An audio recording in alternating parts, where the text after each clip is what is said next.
over your career you have specific problems with metals or with jewellery? Is this a big part of what you see? Yes, it's pretty much our daily routine. So we do the patch test to find out what people are allergic to, and very often we find metals. And this is not necessarily nickel or cobalt, so we can find so the gold is one of the other metals that's causing sometimes platinum. So people can be allergic to various metals. The problem comes later on when there is a discussion about knee replacement and other things, when the metals actually get in the body. And there was a history of allergy to one of the metals, so we need to be sure before the surgeon will insert the replacement knee that there will be no reaction to it. So that's also an important part. 20% of European population is allergic to. They have dermatitis. 15% is allergic to metal-induced allergic contact dermatitis. And naturally, when Mark Spencer approached us and they wanted us to identify the elements which are in basically jewelry and which have potential to cause allergic reaction, and then we started working on it. And basically, DermaKind is a test methodology which identifies potential allergens and ensure that only those jewelry products should go to the marketplace which has which will less likely to cause any allergic reaction. So that is basically a DermaKind.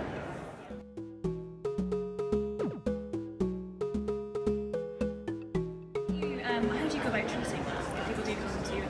So the first treatment is the skincare. So removing what's causing it, and then applying lots of moisturizing creams, maintaining the skin barrier, because we don't know what's causing it as a condition, but what we know is that if the skin barrier is working well, so the function of the skin is to protect us from the from the outside world, and if the skin is working well, if the skin is healthy, then the chances for a person to get dermatitis or some other kinds of allergy is less. When skin becomes damaged and there is a constant contact with some sort of chemical, the chances for the person to get sensitized to this particular metal or allergen is higher.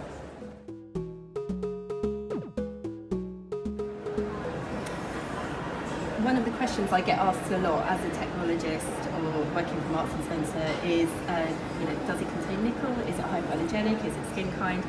And anecdotally we hear about a lot of customers being allergic to jewellery or being cautious about buying jewellery because they consider themselves to have an allergy to either nickel or something else. We used to, at M&S, we've always had a very good specification on our jewellery, such as for fashion jewellery, such as titanium posts on our jewellery and things like that, to minimise the chance of people getting an allergic reaction. And we used to put hypoallergenic on the back of our jewellery, but because there was no legal definition for hypoallergenic, we took that off. So obviously, as soon as we took hypoallergenic off, then we had a huge amount of questions saying, is your jewellery no longer hypoallergenic? What does that mean?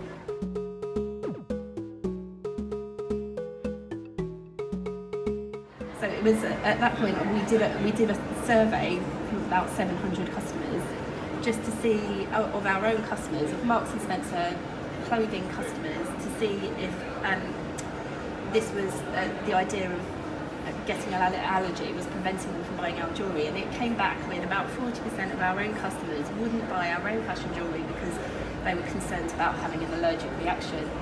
So it was at that point that we approached. It's huge. It is huge. So there's a lot of people either say, oh, I can only wear precious metals, because as we've just heard, we know that precious metals can cause an allergy, but they have that trust with customers. Probably if you know that they probably know already whether or not they're allergic to gold or silver. Or they just won't buy fashion jewellery because they don't know what it's made of. And that's what started us to do this research with the Assay Office into actually what people are allergic to, what's likely to cause an allergy, and how we can get all those customers back trusting in our jewellery to start buying our jewellery.